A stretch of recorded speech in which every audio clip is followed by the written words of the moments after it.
Hii ni taswira ya wiki, mpenzi mtazamaji, ikiwa leo ni Ijumaa ya tarehe 26 mwezi wa 6 mwaka 2026. Ni matumaini yangu mzima popote pale ulipo. Kumbuka matangazo haya unaweza kuyapata kupitia mitandao yetu ya kijamii pale Facebook @Alshifa Digital Kenya, YouTube @Alshifa Television Kenya, Instagram, TikTok na Twitter @Alshifa Media Kenya. Hujambo na karibu. Naitwa Hanifa Yusuf. Naam, tukianza na taarifa kuu.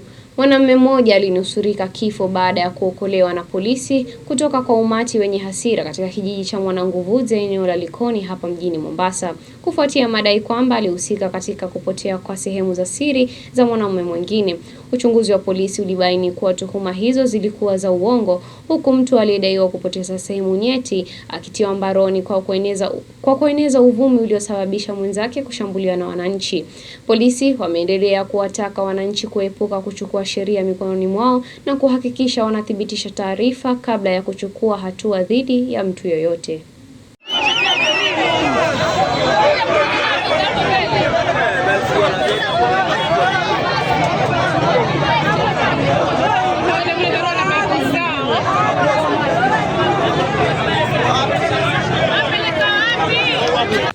Na kwengineko, mahakama imekamilisha vikao vyake vilivyokuwa vikiendelea katika msitu wa Kwa Binzaro, kaunti ya Kilifi, eneo ambako miili ya watu kadhaa ilikuwa imefukuliwa kufuatia uchunguzi wa mauaji yanayodaiwa kutokea katika eneo hilo. Vikao hivyo vilikuwa vimewalenga maafisa wa uchunguzi kuwasilisha ushahidi pamoja na maombi mbalimbali yanayohusiana na kesi hiyo. Katika kipindi cha vikao hivyo, mahakama ilikuwa imeshuhudia hatua za uchunguzi zilizokuwa zimefanywa na maafisa wa usalama pamoja na wataalamu wa uchunguzi wa maiti. Uchunguzi huo ulikuwa umehusisha kufukuliwa kwa miili zaidi na ukusanyaji wa vielelezo ambavyo vinatarajiwa kusaidia kubaini chanzo cha vifo hivyo pamoja na kuwabaini waliohusika. Baada ya kukamilika kwa vikao katika eneo la tukio, kesi hiyo sasa itaendelea kusikilizwa mahakamani huku uchunguzi ukiendelea. Kitu tena saa 5 ya tarehe 7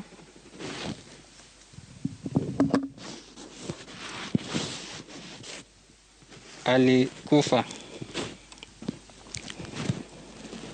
Sasa hapo nilipiga kelele, nikapiga mabati, nikapiga hii mlango hii ya mabati, nikaipiga na nguvu, nikipiga kelele, tulisumbuana hapo kabisa.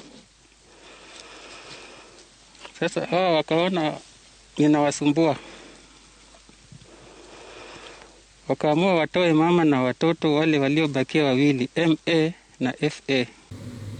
Na kwengineko, polisi mjini Kilifi wamefanikiwa kuwakamata washukiwa wawili wanaodaiwa kujihusisha na usafirishaji wa mihadarati na kukamata kiasi kikubwa cha bangi. Operesheni hiyo iliyokuwa imeongozwa na taarifa za kijasusi ilifanyika katika eneo la Sakina ambapo maafisa wa polisi walivamia eneo linalodaiwa kutumiwa na washukiwa hao kuendesha mtandao haramu wa usambazaji wa dawa za kulevya. Katika msako huo, polisi walinasa magunia mawili madogo ya bangi, mbegu za bangi, vifurushi kadhaa vya dawa hiyo vilivyokuwa tayari kusambazwa, mizani ya kidijitali, nyundo, fedha zinazodaiwa kuwa mapato ya biashara hiyo haramu pamoja na vielelezo vingine. Washukiwa hao wawili wanazuiliwa katika kituo cha polisi huku uchunguzi ukiendelea kabla ya hatua zaidi za kisheria kuchukuliwa dhidi yao.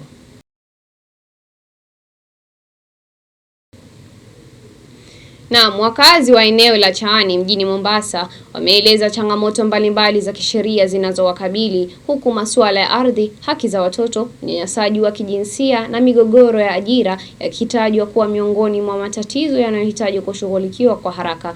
Akizungumza wakati wa kliniki ya kisheria iliyowaleta pamoja takriban wakazi 200, mwandalizi wa shughuli hiyo ambaye ni wakili Fatma Barian alisema kuwa ingawa mpango wa awali ulikuwa kushughulikia zaidi visa vya unyanyasaji wa kijinsia, imebainika kuwa migogoro ya ardhi ndiyo changamoto kubwa inayokumba wakazi wa Chaani na Migadini. Alisema baadhi ya wakazi wamekuwa wakifuatilia kesi mahakamani tangu mwaka 2005 bila kupata suluhu, huku wengine wakidai kupokonywa ardhi zao licha ya kuwa na makazi ya kudumu. Aidha, alieleza kuwa baadhi ya wafanyakazi wamekuwa wakipata majeraha wakiwa kazini, lakini bado hawajapata fidia wala haki zao za kisheria.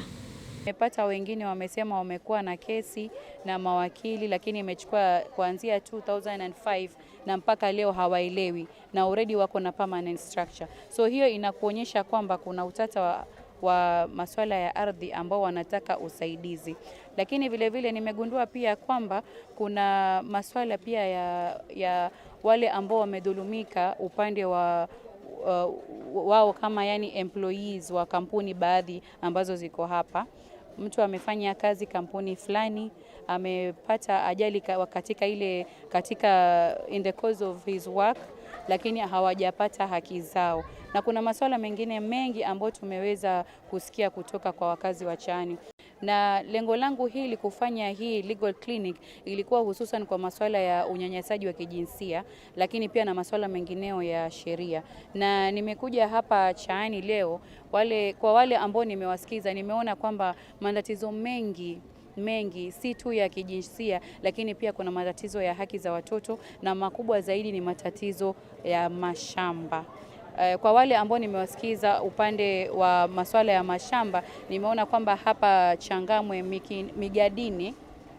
Migadini na hapa Chaani pia vile vile kuna haja ya mimi kurudi kukaa na wale wakazi wa Migadini na wakazi wengine wa Chaani, wale ambao ardhi zao zimenyakuliwa kwa njia moja au nyingine, ama wako na kesi, ili kuja kuelezana zaidi, kwa sababu Naam, mgombea wa kiti cha uwakilishi wadi ya Airport hapa mjini Mombasa, Ali Boga, amewataka vijana kujiepusha na matumizi ya mihadarati, akisema kuwa hayana manufaa yoyote bali huharibu maisha na mustakabali wao. Aidha, aliwasisitiza kuwa makini na kutokubali kudanganywa au kushawishiwa kirahisi na wanasiasa, hasa wakati huu ambapo nchi inaelekea katika msimu wa kisiasa. Aliwahimiza vijana kuwachagua viongozi kwa kuzingatia uwezo wao wa kuleta maendeleo badala ya kufuata umaarufu au ushawishi wa wengine.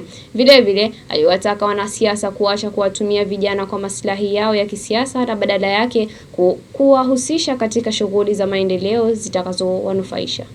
Saa hizi ni wakati wa siasa tunaelekea. Vijana tuwe makini, tusiweze kugawanywa kwa sababu moja ama nyingine. Chagua ile kiongozi unayempenda kupitia zile rai zake ama zile hoja zake. Ukiona unampenda, mweke mbele, shikana na yeye, shirikiana na yeye, weza kumchagua. Usiambiwe huyu ni mzuri na hujapata nafasi ya kumsikiza ama kuona ajenda zake.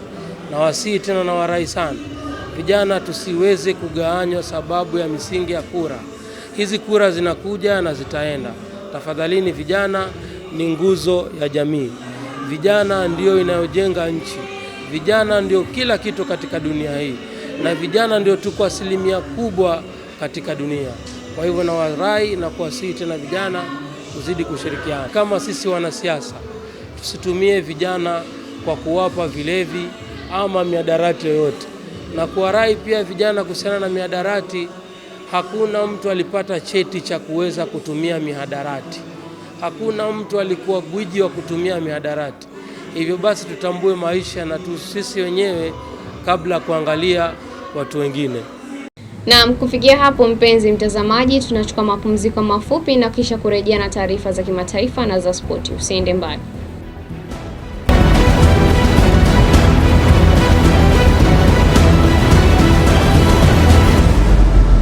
Naam, karibu tena mpenzi mtazamaji kwenye taarifa za kimataifa. Shirika la kimataifa la usafiri wa baharini IMO limesitisha kwa muda operesheni yake ya kuwaokoa mabaharia waliokwama katika eneo la Ghuba ya Uajemi baada ya meli ya kibiashara kushambuliwa katika Ghuba ya Oman. Hatua hiyo imekuja siku moja baada ya shirika hilo kutangaza mpango wa kuwaondoa zaidi ya mabaharia 11,000 waliokwama ndani na karibu na mlango wa Hormuz kutokana na vita kati ya Marekani na Iran vilivyozuka mwishoni mwa Februari na kuvuruga usafiri wa baharini. Operesheni hiyo ya uokoaji ilikuwa tayari imeanza, lakini ilisimamishwa ili kuruhusu tathmini mpya ya usalama kufuatia shambulio hilo. Awali, IMO kwa kushirikiana na Oman ilikuwa imeandaa njia maalum za kupitisha meli kwa awamu, huku kila meli ikipewa ratiba na maelekezo ya usafiri ili kupunguza msongamano na kuhakikisha usalama wa usafiri katika njia hiyo muhimu ya kimataifa.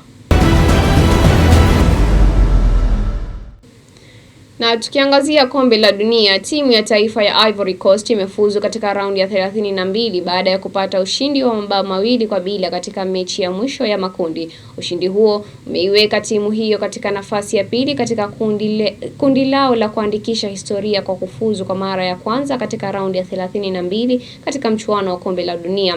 Ivory Coast sasa itajiunga na mataifa ya Morocco kama wawakilishi wa bara la Afrika katika raundi ya 32 huku ikitarajiwa kuchuana na mshindani wa pili wa kundi I ambaye ni aidha Ufaransa au Norway.